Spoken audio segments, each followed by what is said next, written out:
통풍이 다리에만 오는 건가요? 손가락, 손목 이런 곳은 안 생기나요? 여자가 생리로 요산이 다 빠져나간다던데 맞나요? 왜 통풍은 엄지 발가락부터 아픈가요? 안녕하세요. 고려대 안암병원 류마티스내과 이영호 교수입니다. 네, 오늘 이 시간에는 통풍 질문지에 대한 답변 시간을 갖도록 하겠습니다. 뚱뚱하지 않은 사람이 통풍 걸리는 이유에 대해서 질문인데요. 뚱뚱하지 않더라도 우리 몸에 요산이 많이 쌓일 수가 있는데요. 예를 들면은 소변으로 배설이 사람마다 좀 차이가 있어서 배설이 좀 안 되는 그런 유전적인 요인이 있는 사람들이 있고요. 그리고 환경적으로는 뚱뚱하지 않더라도 요산이 많이 생길 수 있는 고단백 음식들을 섭취하는 경우에 이런 통풍이 걸리게 되겠습니다. 그리고 다음 댓글은 통풍이 다리에만 오는 건가요? 손가락, 손목 이런 곳은 안 생기나요? 이 통풍은 다리에만 오는 건 아닙니다. 가장 잘 오는 부위가 발의 엄지발가락, 첫 번째 발가락이 가장 흔하게 옵니다. 그렇지만 발등이라든지 발목, 무릎, 그 다음에 손가락, 손목에도 통풍이 올 수가 있습니다.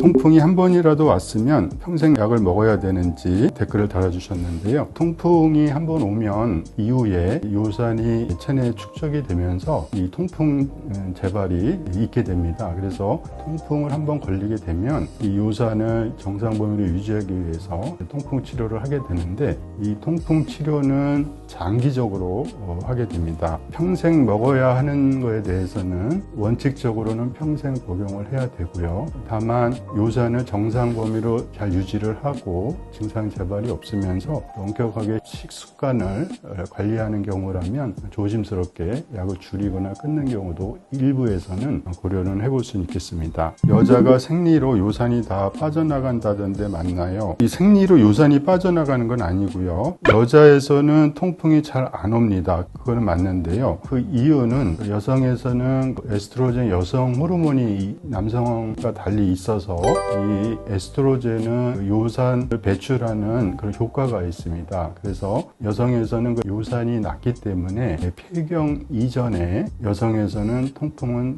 거의 생기지 않습니다. 그러나 이제 여성에서 폐경 이후에 에스트로겐 레벨이 떨어지고 부족하게 되면은 요산이 체내에 생겨서 폐경 이후의 나이에서는 여성에서도 통풍이 발생을 합니다.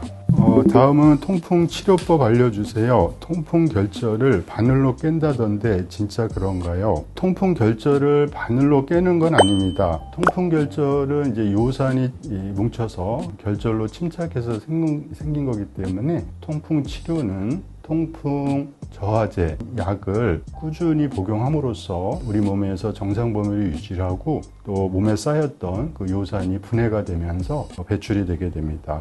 그래서 약물 치료로 하게 되고, 다만 통풍 결절이 심해서 어떤 미용이나 또는 기능에 문제가 되는 경우에는 수술적 치료로 통풍 결절을 제거하기도 합니다. 다음 댓글에 왜 통풍은 엄지 발가락부터 아픈가요?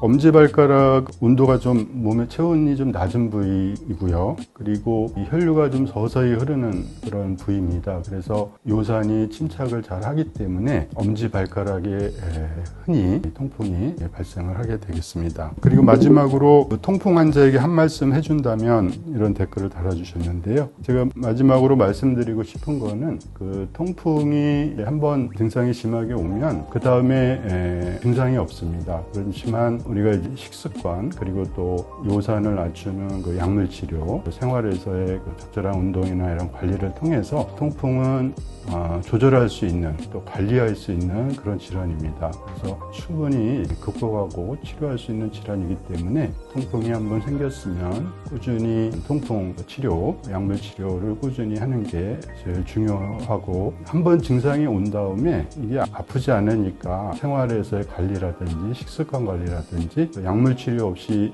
방심하고 지내다 보면 이 요산이 혈액내에 증가하고 몸에 쌓여서 만성 통풍 관절염으로 진행을 할 수가 있어서 방심은 절대 금물이 되겠습니다. 네, 지금까지 댓글에 대한 답변을 말씀드렸고요. 경청해 주셔서 감사합니다.